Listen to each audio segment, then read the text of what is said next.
Manu Tatu Bachu, Assalamu alaikum warahmatullahi wabarakatuh. Mech umeed ki tu sari bach ٲسِو پنٛنٮ۪ن گَرَن منٛز بِہِتھ سبق پَران تہٕ پَرُن تہٕ گژھِ. اَتھ سۭتۍ سۭتۍ تھٲیِو تُہۍ زوٚن تہٕ بوٗزِو یِم کینٛہہ کَتھ پنٛنِس گامَس مُتعلِق کہِ سون گام کَتھ جایہِ چھِ لولابَس منٛز واقع تہٕ کَم فیسَلٹی چھَس. The name of my village is Sivarlolab. My village is situated in the middle of Halka Varnau in the east of Lolab Valley.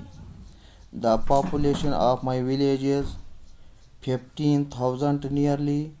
There are many shops, good roads, medical facilities, and also a Jamia Masjid.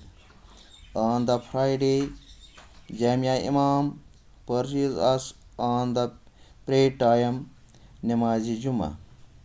There are many primary schools and a government middle school. There is a private English medium primary school. There are many employees. My village is the beautiful and a big village of Halka Varnau. My village is a rich village, so that I and you also like my village. Thanks.